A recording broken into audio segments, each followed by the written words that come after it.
In the winter of 1300, within the stone walls of Corfe Castle, a Queen of England faced a fate that would echo through 7 centuries of historical debate. Eleanor of Brittany, niece to King John, granddaughter of Henry II, disappeared from historical record under circumstances that generations of scholars have struggled to fully comprehend. The evidence suggests she spent nearly 4 decades confined in conditions that medieval chroniclers could barely bring themselves to describe. Yet this wasn't simply imprisonment. The historical documentation points to something far more complex, a systematic erasure of a woman whose royal bloodline threatened the very foundation of Plantagenet succession. What emerges from Winchester's pipe rolls, Corfe's constable accounts, and scattered monastic chronicles is a portrait of political calculation that redefined medieval power dynamics. This is the story of how royal blood became a death sentence, delivered in slow motion. To understand Eleanor's fate, we must first grasp the psychological architecture of medieval succession, a system where bloodline proximity to the throne represented both supreme legitimacy and existential danger. Eleanor of Brittany was born in 1184 into what appeared to be extraordinary privilege. Her father, Geoffrey Plantagenet, was the 4th son of Henry II. Her lineage connected her directly to the most powerful dynasty in Western Europe. But privilege in medieval succession operated under a brutal calculus. When her father died in 1186, Eleanor and her brother Arthur became something unprecedented in Plantagenet politics, children with competing claims to territories that 3 kings desired. The psychological pressure of this position cannot be overstated. Eleanor existed in what modern psychology might term a state of permanent strategic vulnerability. She was simultaneously invaluable as a marriage pawn and dangerous as a potential rallying point for rebellion. Historical documents from the period reveal that King John, her uncle, understood this dynamic with chilling clarity. When Arthur disappeared in 1203, most scholars believe murdered on John's orders, Eleanor became the sole surviving claimant through her father's line. She was 19 years old. From that moment, every decision about her existence would be filtered through the paranoid calculations of political survival. What makes Eleanor's case psychologically distinctive is the duration. Medieval political prisoners typically faced swift resolution, execution, forced religious vows, or strategic marriage. Eleanor experienced none of these conventional outcomes. Instead, the historical record shows something far more methodical. She was moved systematically between fortresses, Bristol, Gloucester, Corfe, each transition documented in financial accounts that reveal the extraordinary expense of maintaining her isolation.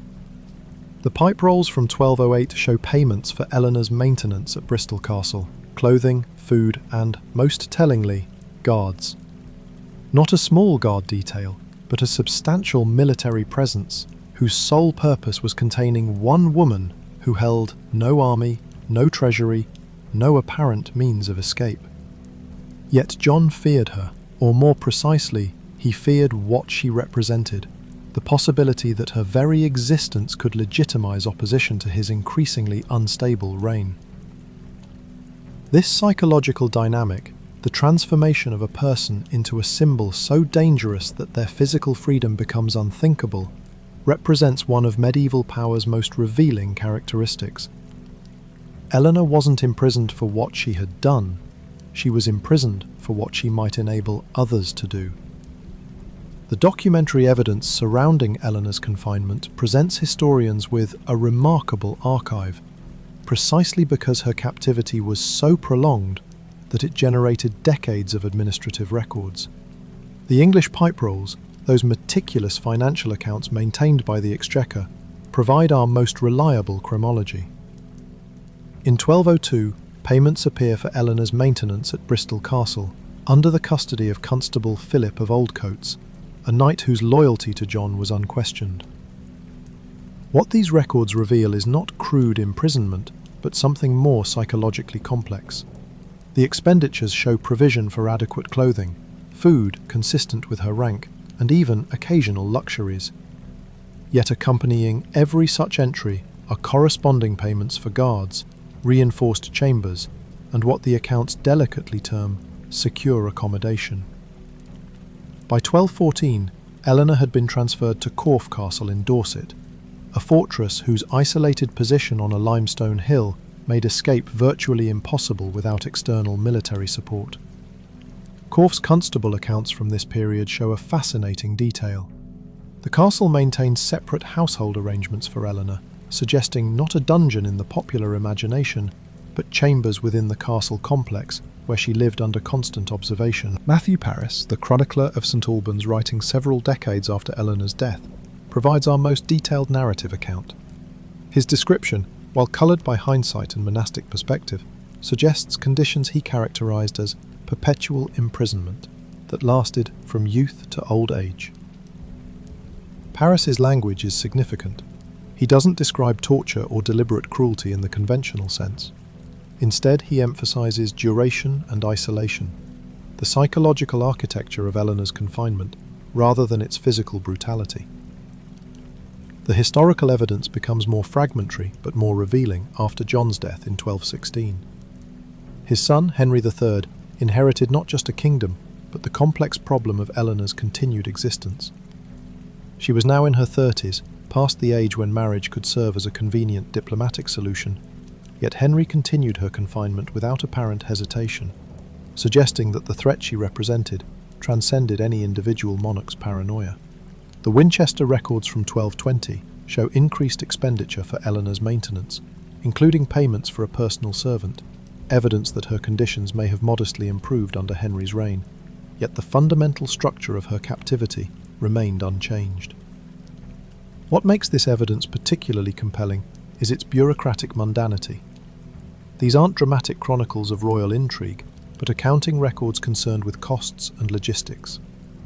Eleanor's imprisonment was so normalised within the administrative structure that it generated the same paperwork as provisions for castle garrisons or bridge repairs. By the 1230s, Eleanor had been imprisoned for over 30 years.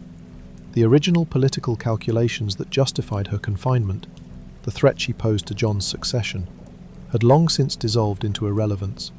Yet the administrative machinery continued. Guards were paid, chambers were maintained, food was provided. The historical records suggest she remained at Corfe Castle until approximately 1241, when the trail becomes harder to follow.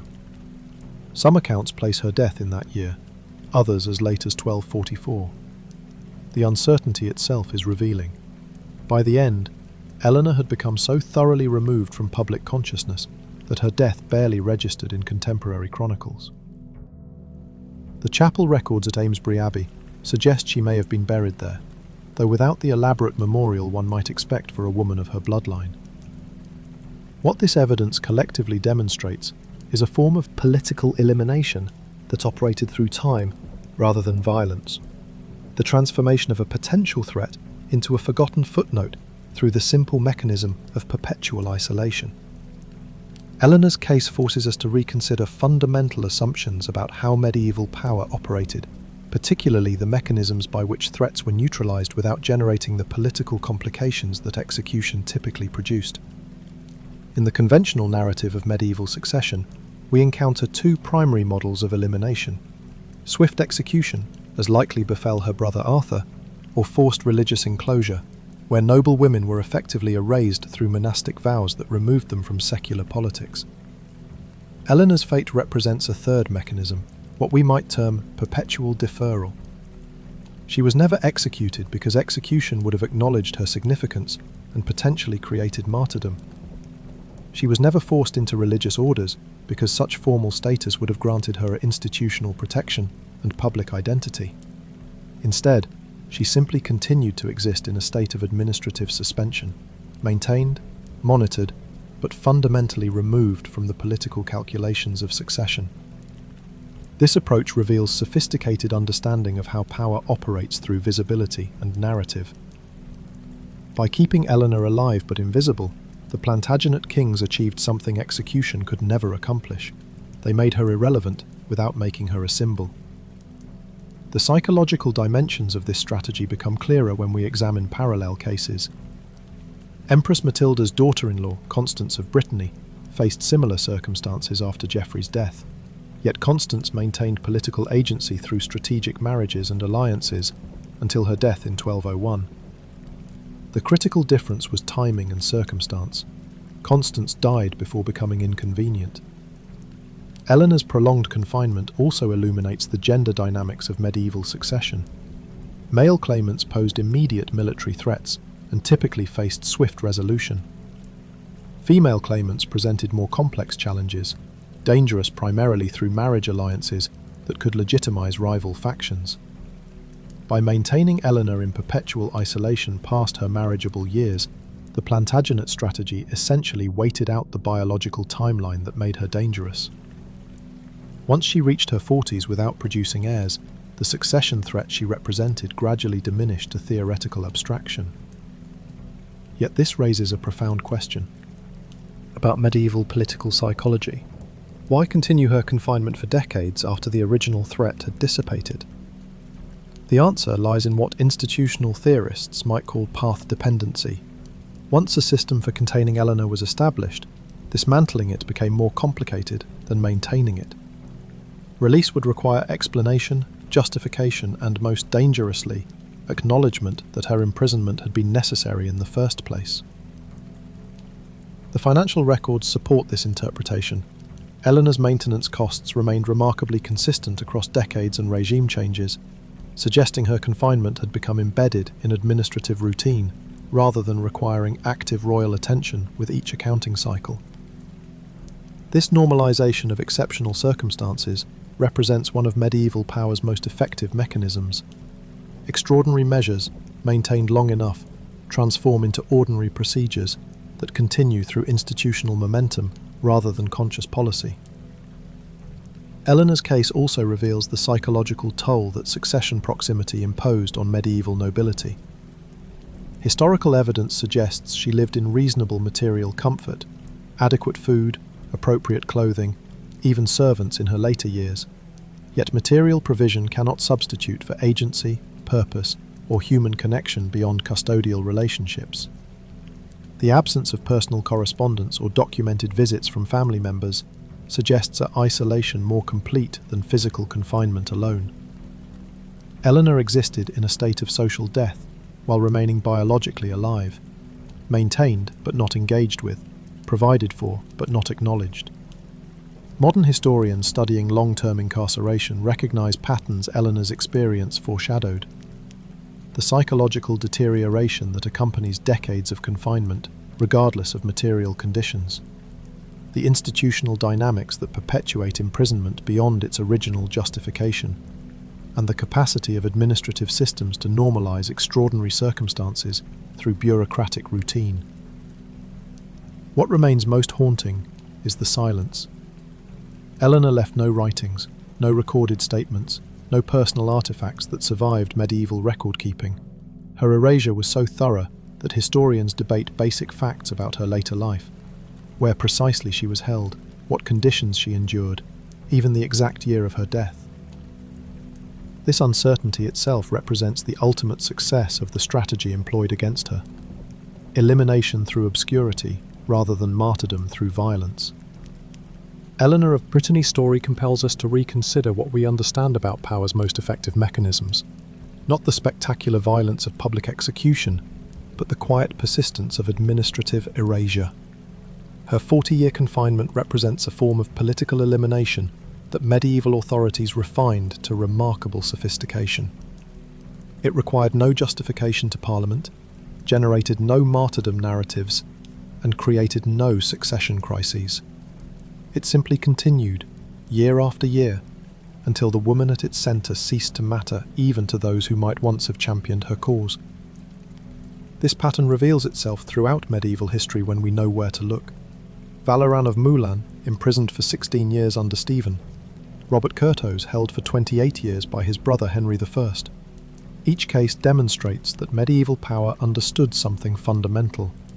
Time itself could serve as weapon more effective than any blade. Yet Eleanor's case stands apart in its completeness. Male nobles imprisoned for decades typically retained their titles, their documented histories, their place in chronicle narratives. Eleanor retained nothing but biological existence. What this suggests about gender and power in medieval succession is profound. Male claimants threatened through military capacity and thus required either co-option or elimination. Female claimants threatened through reproductive potential and alliance formation, threats that diminished with age, making prolonged isolation a rational strategy that execution was not. The bureaucratic records that document Eleanor's confinement also reveal how institutional memory functions. By the 1230s, officials processing her maintenance payments likely had no personal recollection of why this particular woman required such extraordinary security measures. They simply maintained systems established by their predecessors, perpetuating imprisonment that had become procedural rather than purposeful. This institutional perpetuation of outdated policies appears throughout administrative history, but rarely with such stark human consequences. Eleanor's continued confinement decades after any realistic threat had passed demonstrates how bureaucratic momentum can extend political decisions far beyond their original strategic context. The question that haunts Eleanor's story is ultimately one of consciousness and experience. What does it mean to spend 40 years, the majority of an adult lifetime, in enforced isolation? How does human psychology adapt or deteriorate under such conditions? The historical record offers no answers, only the stark documentation of her continued existence, year after year. Matthew Paris's chronicles suggest that by her final years, Eleanor had become almost mythical to those who remembered her existence, a woman from another era, outliving the political circumstances that had justified her imprisonment. Her death, whenever it precisely occurred, passed with minimal contemporary notice. No elaborate funeral befitting her royal lineage, no documented mourning period, simply notation in monastic records that one more soul had departed this world. Eleanor of Brittany's legacy resides not in what she accomplished, she was systematically prevented from accomplishing anything, but in what her fate reveals about the machinery of medieval power. She demonstrates that the most effective elimination is not spectacular but bureaucratic, not violent but administrative, not immediate but perpetual. Her story forces recognition that political prisoners face fates more complex than execution or release. Some simply continue existing in institutional suspension, maintained by systems that outlive the reasons for their creation, gradually fading from consciousness until even historians struggle to reconstruct their basic chronology. In our examination of medieval history's darker patterns, Eleanor stands as testament to power's most insidious capability, the capacity to make people disappear, not through violence but through time, not through dramatic action but through patient, bureaucratic persistence. 7 centuries later, we struggle even to recover her story from the fragmentary records that acknowledged her existence while denying her agency. That struggle itself honors her memory more than contemporary chronicles ever did, recognizing that behind every administrative notation lay a human being whose royal blood became not privilege, but a life sentence, delivered one accounting cycle at a time.